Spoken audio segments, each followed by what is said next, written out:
tous et bienvenue à cette édition du journal à la une de l'actualité. Les marchands de deux lieux de négoce du quartier Kisanga ne s'entendent plus. L'un de ces marchés se situe à proximité de l'autre et cette position géographique est à la base de ce tiraillement. Et les habitants de Boukéa connaissent des sérieux problèmes en matière de communication. L'antenne placée dans ce coin de la province du Katanga est en panne et cela pénalise l'administration de cette cité du territoire de Lubudi.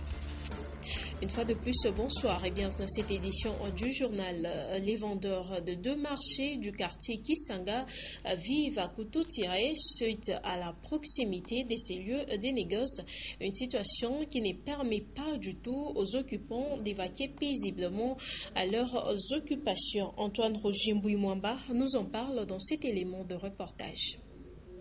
Au quartier Kisanga, deux marchés situés à proximité sont au centre de la confusion dans le chef des vendeurs depuis quelque temps. Le marché Tchakouiza, officiellement reconnu par l'État, est concurrencé par un autre marché de fortune situé dans ce même quartier. À la base de cette situation, la position géographique occupe l'un de ces deux marchés.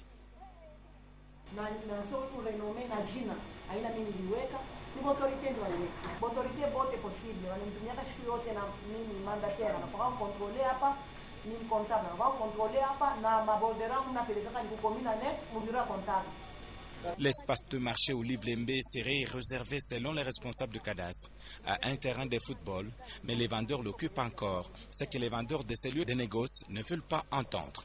La volonté de la population du quartier Kisanga est de voir ces deux marchés fonctionner normalement, même si l'un présente un danger d'accident de circulation vu sa position géographique. Rendons-nous à présent dans la province de l'Équateur, plus précisément aux abords de la ville de Bandaka.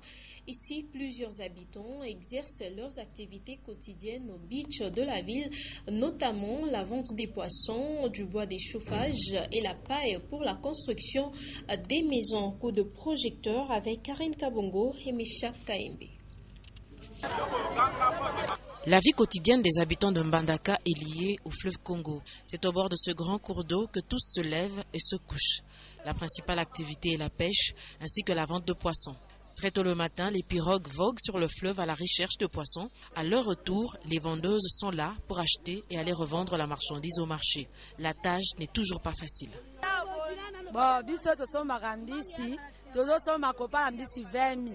Souvent, nous achetons le tas de poissons à 20 000 francs congolais pour revendre en petites portions de 200, 300, 500, voire même 1000 francs congolais. Le bénéfice peut aller au-delà de 2000 francs congolais. C'est selon le bon vouloir du bon Dieu. Mais en ce moment, nous sommes en mauvaise période et le poisson coûte très cher. Outre la vente du poisson, ce beach, que tous appellent Libongo à Lingala, est le lieu de vente de la canne à sucre, également du bois nécessaire pour le chauffage. Sont aussi nombreux dans ce lieu de négoce les vendeurs de la paille importants dans la construction de toits. Puisque nombreux passent leur journée dans ce lieu, sont observés les vendeurs de manioc découpés en fines lamelles et trempés dans de l'eau. Et pour se désaltérer, la population s'abreuve à une source. La tomate fruit est très abondante sur les marchés louchois. Elle coûte actuellement moins cher. Ce produit périssable fait objet de plusieurs recherches, mais également considéré comme une plante génétique. Edouard Kanko et Victorine Nyongoni nous en parlent. À cette période d'entre deux saisons, le marché louchois est envahi des tomates. Une abondance qui tombe à point nommé et permet aux consommateurs de se procurer ces fruits et légumes grâce à son prix rabattu sur le marché. Autrefois chères, les tomates sont à la portée de tous actuellement. Mais d'où proviennent-elles? Est-ce leur saison? Tomate inakuwa ya mingi puisque nayo ni wakati kakivutu kaka nakuya, tomate ni kapa ya mingi. Tena inaiviaka sana. Hiyo natoka kuzambia. À quand peut-on parler de l'abondance? Mais nous conseillons toujours à nos maraîchers de cultiver en contre-saison. Pourquoi? C'est-à-dire de cultiver la tomate pendant la période où c'est difficile de la cultiver. En saison de pluie, par exemple, au mois de décembre, novembre, décembre, janvier, et peut-être même février, quand il y a beaucoup de pluie, la tomate a difficulté de croître.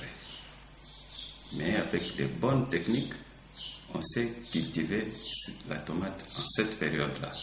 Étant un produit périssable, l'écoulement de cette marchandise n'est pas facile. Conséquence, l'on enregistre des tomates en état de putréfaction. Ceci est le résultat du manque au niveau du Congo démocratique des chambres de réfrigération à tomates, des usines de transformation des tomates en jus, en chips à base de tomates et autres sous-produits. En ces débuts de la saison sèche, l'heure est à la récolte pour les agriculteurs, cas de ceux de Kipushi qui estiment que la saison culturelle semble avoir été bonne. Suivez. Après un dur labeur, les cultivateurs de la cité de Kipushi peuvent enfin toucher le fruit de leur travail. Des sacs remplis de maïs, selon eux, la moisson est abondante. Bintu wangu binenea vile Mungu ananipatia ilikuwa kushukuru Mungu. Mwaka kesho tena nitapitisha hapa na tukaleke na wakutuangalia kwa kutupatia kwa dawa. Tunatafuta na shi mtu atubebe kwanza kutupatia kwa dawa. Tuko na nguvu ya kazi, kuna magumu ya dawa kabisa. Bakubwa mtuangalirie kwa mambo ya dawa, tufukuze kwa njala mwetu mkongo. Kipushi manki ya dawa. La réussite de cette saison culturelle serait le bon dosage des engrais pendant la sémence. Les cultivateurs de la cité minière de Kipushi, qui sont regroupés en coopérative, veulent voir l'État s'impliquer davantage dans leur encadrement. Cette bonne moisson va résoudre tant soit peu le besoin en farine de maïs dans la cité de Kipushi. Et vers la fin du mois d'avril, l'on a organisé la semaine africaine des vaccinations. C'était dans le but de permettre à ceux qui ont raté les vaccins de se rattraper. Une occasion pour la rédaction de Nyota Radio et Télévision de faire un constat sur la culture des vaccins chez l'être vivant. Victorine Nyongone. C'est dans les soucis de récupérer les enfants non vaccinés et ceux qui n'ont pas complété leur calendrier vaccinal habituel, ainsi que prévenir les femmes enceintes contre les tétanos, qu'une semaine africaine de vaccination avait été organisée récemment en République démocratique du Congo, et ce, après la célébration de la journée mondiale de vaccination chaque 20 avril. Les vaccins en soi étant une méthode préventive contre certaines maladies est beaucoup plus indispensable chez l'homme et certaines personnes l'ignorent. Le vaccin, c'est un microbe tué ou soit atténué qu'on est en train d'injecter dans l'organisme d'un enfant, dans l'organisme, en vue que cet organisme puisse produire les anticorps dirigés contre cet antigène qu'on est en train d'injecter. C'est ainsi qu'on injecte cet antigène pour que l'organisme produise l'anticorps qui pourra protéger cet organisme contre toutes sortes de maladies. Les animaux également méritent d'être vaccinés, que ce soit ceux de la basse-cour ou ceux domestiques. Les vaccins proviennent contre les maladies virales qui peuvent atteindre la volaille, mais aussi contre la rage canine chez les chiens. La vaccination a toute son importance dans l'élevage, que ce soit domestique ou dans l'élevage en ranching ou dans des fermes. Pour les animaux domestiques, nous allons parler brièvement de certains animaux domestiques tels que les chiens et le chat. Eh bien, la vaccination elle a toute son importance parce qu'elle prévient donc certaines maladies. Certes, il est vrai que les Luchois n'ont pas cette culture de vacciner les volailles car ils ignorent le bien fondé des vaccins et surtout des risques qu'ils encourent dans les cas contraires. Les animaux non vaccinés peuvent causer une grande perte sur les plans économiques par manque d'une bonne croissance et exposer l'être humain aux maladies. Et la cité de Bunkea, située dans les territoires de Lubudi, éprouve d'énormes difficultés en matière de communication. L'antenne installée sur les lieux est en panne depuis une année et une situation qui gêne les commerçants et trouble le travail de l'administration. Karine Kabongo et Michel Olela. La cité de Bunkea est enclavée sur le plan de la communication. Depuis plus d'une année, l'antenne installée sur les lieux est en panne et l'entreprise de télécommunication n'a pas encore réparé les dégâts. Une situation qui rend difficile et presque inexistante la communication dans cette cité du territoire de Lubudi. Le chef de poste d'encadrement administratif a du mal à travailler. Problème inatuletea problème ni communication.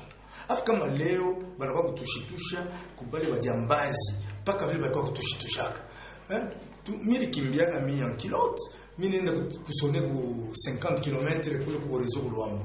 Ça ce n'est pas sérieux. Et d'un autre côté, les commerçants sont limités dans leurs activités quotidiennes, ne parlons pas des cabines locales. La cité de Bunkia est dans l'attente d'un geste des autorités publiques et aussi celui de l'entreprise de télécommunications responsable de l'antenne. Transformé en cachette et logis des brigands, les quartiers Lupoto de la cité minière de Kipushi représentent l'insécurité pour ses habitants vu qu'aucun entretien ni mise en valeur des parcelles n'est fait par certains propriétaires.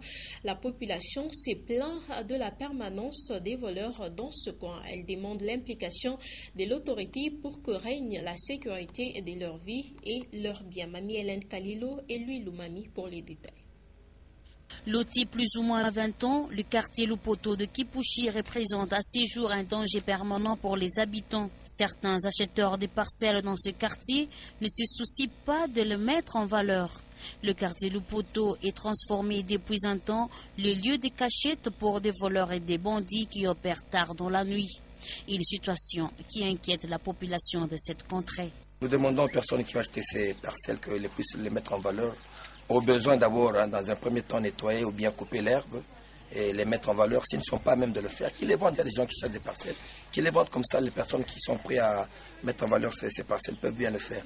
Il faut signaler que l'État a le droit d'arracher les parcelles et de les revendre aux autres si celles-ci demeurent sans être mises en valeur. Et en sport, le tout-puissant Mazembe a été éliminé ce dimanche 5 mai. Voilà, madame, monsieur, c'est la fin de cette édition du journal. Le rappel de titre. Les marchands de deux lieux des négoces du quartier Kisanga ne s'entendent plus. L'un de ce marché se situe à proximité de l'autre et cette position géographique est à la base de ce tiraillement. Et les habitants de Bunkia connaissent des sérieux problèmes en matière de communication. L'antenne placée dans ce coin de la province du Katanga est en panne et cela pénalise l'administration de cette cité du territoire de Lubudi. Merci à vous de nous avoir suivis. Je vous retrouve demain à 17h30 et 19h avec les mêmes réels plaisirs de vous informer.